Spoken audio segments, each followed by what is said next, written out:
চাওক ৰাইজ, মানুহে কয় বিটেলৰ 3টা পোৱালি নহয়। এয়া আমাৰ ৰাক্ষসী, প্ৰায় সকলোৰে পৰিচিত।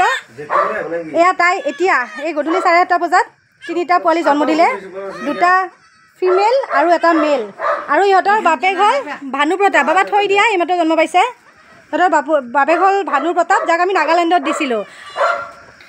আৰু ভানু প্ৰতাপ আনিছিলোঁ মই নলবাৰীৰ পৰা ধনজিত। মোৰ সতীৰ্থ, মোৰ আটাইতকৈ ভাল ফাৰ্মাৰৰ ভিতৰত এজন, আৰু বহুত ভাল কাম কৰি আছে তেওঁ।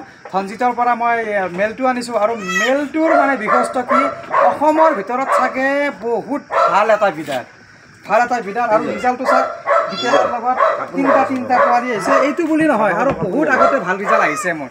সেইটো নাগালেণ্ডৰ মই মিনিষ্টাৰৰ ঘৰত দিলোঁ, সেইটো ভাল ৰিজাল্ট আহিছে, মানে বহুত ভাল লাগিছে। থেংক ইউ ধনজিত, বহুত ভাল।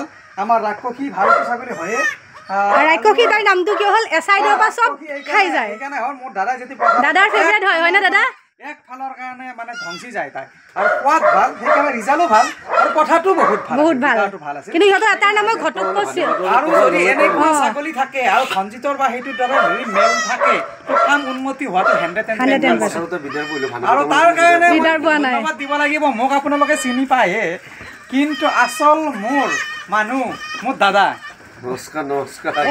দাদাই যদি মোৰ গুৰি নধৰিলে হয়, মই আজি সমগ্ৰ অসমৰ আৰু বহুত মানুহ মানে আমাৰ ফাৰ্মৰ পৰা গৈছে, মানে ছাগলী ফাৰ্মবোৰৰ গুৰি বহুত মানুহ গৈছে, কিন্তু উন্নতি দাদা থকাৰ পৰা বেছি ভালকে হৈছে।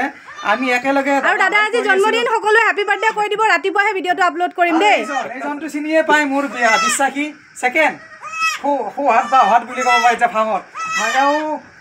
বিজয় বছ বুলি আমাৰ দাদা, বেছি দীঘলীয়া নকৰো ৰাইজ, বাচ্চাকেইটাৰ আমি হেৰি কৰোঁ, অকণমান যত্ন কৰোঁ। লাগিছে মানে এনেকুৱা ৰিজাল্ট পালে দাদাহঁতৰ বা বিজয়হঁতৰ মানে খুচ হৈ যায়। ধন্যবাদ। আৰু এনেকুৱা ফাৰ্মত মানে সফলতাটো বহুত ভাল লাগে। সেয়ে আপোনালোকে, মই নকওঁ মোৰ পৰাই নিব লাগে বুলি, আপোনালোকে এনেকুৱা ব্ৰিডাৰটো ভাল এজন পালকৰ পৰা এনেকুৱা এটা ব্ৰিডাৰ লওক, এনেকুৱা ভাল ফিমেল লওক, ৰিজাল্ট আপোনালোকে নিজে পাব চকুৰ আগত। ধন্যবাদ।